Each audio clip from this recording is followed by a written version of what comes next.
Di balik perjuangan heroik timnas U23 Indonesia dalam laga final Piala AFF U23 2025 melawan Vietnam, terselip kisah pengorbanan yang menyentuh dan peringatan serius soal kesehatan pemain. Ketua Umum PSSI, Erick Thohir, akhirnya buka suara tentang kondisi Arhan Fikri dan Tauni Firmansyah.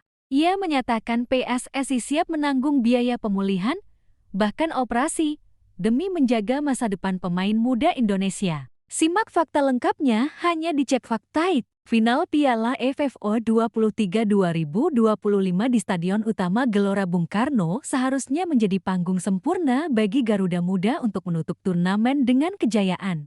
Namun, kenyataan di lapangan berkata lain. Timnas U23 Indonesia harus mengakui keunggulan Vietnam dalam laga penuh tekanan dan drama yang berakhir dengan kekalahan. Tapi lebih dari sekadar skor, pertandingan ini menyimpan cerita mendalam.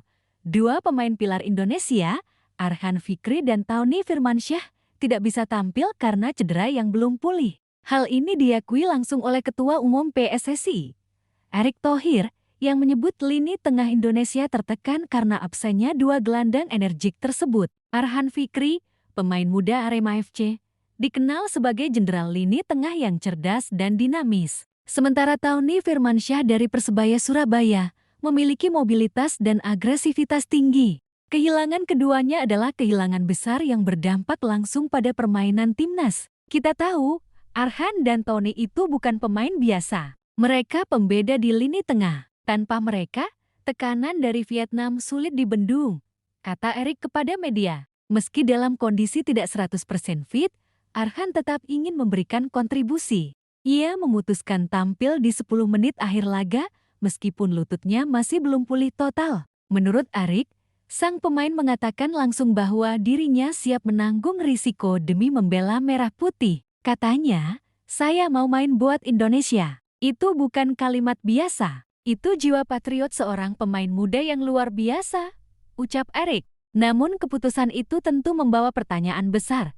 Seberapa layak pemain seperti Arhan diizinkan bermain dalam kondisi cedera? Menjawab kekhawatiran tersebut, Erick menegaskan bahwa PSSI tidak akan lepas tangan. Ia menyatakan bahwa federasi siap menanggung seluruh biaya pemulihan, bahkan jika diperlukan operasi. "Saya sudah bilang, Tauni dan Arhan kalau harus operasi atau pengobatan, timnas yang biaya. Ini bentuk tanggung jawab kami," tegasnya. Hal ini menunjukkan bahwa PSSI mulai belajar dari pengalaman buruk sebelumnya, di mana pemain muda seringkali menjadi korban benturan kepentingan antara klub dan timnas. Erick secara tegas menyatakan pentingnya sinergi antara klub dan tim nasional. Tidak bisa lagi masing-masing pihak berjalan sendiri dan saling menyalahkan ketika pemain mengalami cedera. Klub dan timnas harus duduk bersama. Jangan hanya kirim pemain dan selesai. Data kesehatan harus terbuka, tidak bisa ditutup-tutupi, kata Erick.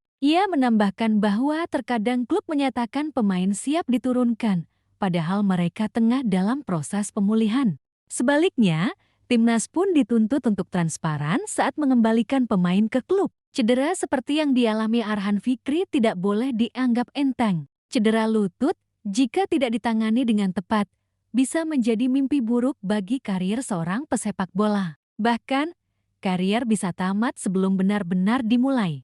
Pengalaman pahit pemain-pemain muda sebelumnya seperti Bagus Kahvi yang cedera parah di Eropa harus menjadi pelajaran bahwa penanganan cedera harus profesional dan manusiawi. Meski baru saja melewati kegagalan di final, Timnas U23 tidak punya banyak waktu untuk beristirahat. Mereka akan bersaing di kualifikasi Piala Asia U23 2026 mulai 19 September tahun 2025. Indonesia tergabung di grup J bersama Korea Selatan, Laos, dan Makau. Situasi ini menuntut pelatih Jarod van den Broek untuk segera memulihkan mental dan fisik para pemain, termasuk mencari solusi atas krisis cedera yang menimpa lini tengah. Apa yang dilakukan Erick Thohir dan PSSI bisa menjadi langkah awal untuk membangun budaya baru dalam sepak bola Indonesia. Menghargai kesehatan pemain sebagai prioritas utama. Sepak bola bukan hanya tentang menang dan kalah, tetapi juga tentang keberlanjutan karier dan kemanusiaan. Ketika pemain seperti Arhan memaksakan diri bermain dalam kondisi cedera, publik seringkali menganggapnya sebagai bentuk patriotisme semata. Tapi publik juga perlu paham, di balik keputusan itu, ada risiko yang bisa merusak masa depan pemain. Apresiasi memang penting, tapi jangan sampai euforia nasionalisme membutakan kita terhadap realita kesehatan pemain.